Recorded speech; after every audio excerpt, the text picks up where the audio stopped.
Lights Up, Bronx Arts Middle. This is your principal, Mr. Gonzalez, bringing you this special edition of Lights Up for Thursday, March 28th, 2019. Today is a B-Day, and we're going to put a spotlight on, you guessed it, testing. Now, before I get started on the announcements, I want to just point out what that montage was. And a montage is a series of still images that you just saw.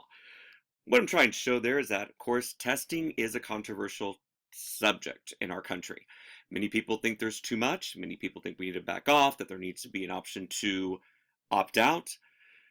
And I won't quite tell you where I stand on it, but I will tell you this, actually. Despite what you think, the test never goes away. Everything has a test.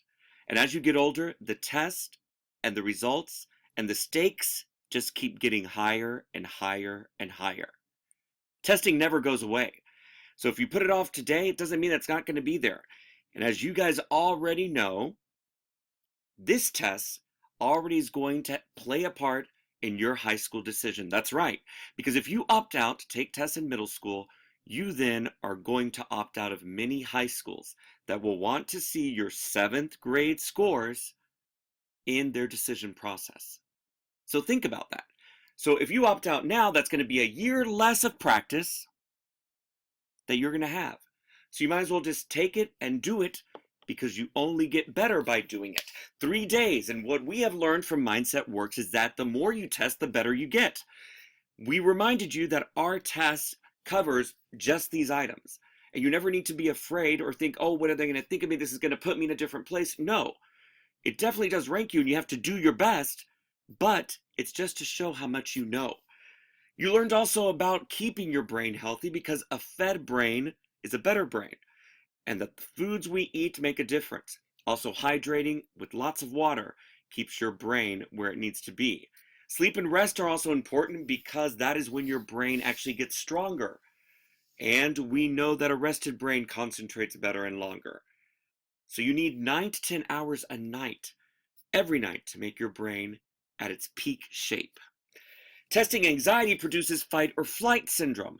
When we get nervous, our body releases this hormone that floods through us. It affects our thinking. We get sweaty. We get cramps in our stomach. We can't focus.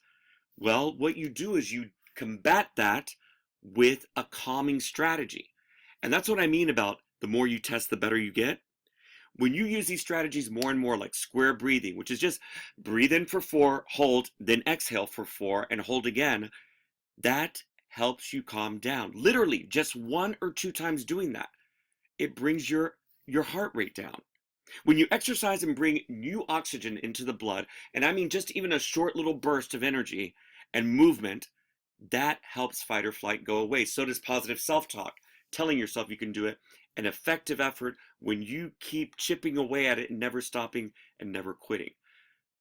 All of those make you a better test taker, and the more you do them, the better you get at it. We're reminding you that the day of the test is Tuesday, April 2nd, 2019 at 8 a.m. We need you here. That's when the ELA test starts, and if you are at 9:20 or later, you're considered absent by the state. You are in the testing room for a long time, and here are the expectations. Remember, no scholar may leave. There's no talking, and the only thing you can do once the test is completed is read. Remember, no smartphones, smartwatches, or electronic devices in the room. If it's discovered, all tests are invalidated. Reminder, we remind you, bring 2 books. If you need a book, visit the book room or your ELA classroom library. Now to the call board for our announcements.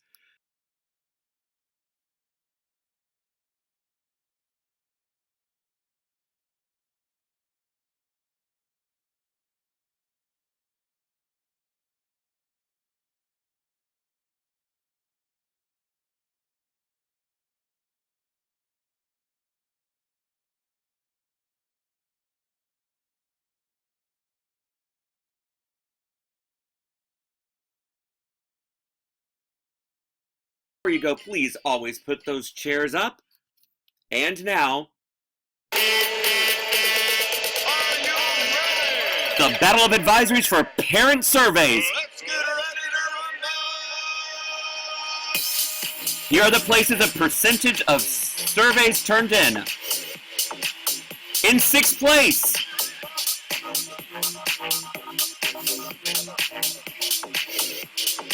5th. 4th place. Bringing up 3rd. 2nd. And in 1st place, it's Lorraine Hansberry with 76%. The school average is 44. Our goal, 80. Scholars, turn in parent surveys because the advisory with the most will take this away from the current holders, Rita Moreno. Now they're in 2nd place. So turn in your parent survey, scholars. And that's it for me. Rihanna and I would like to tell you to shine bright, just like an art star. Yeah, art star.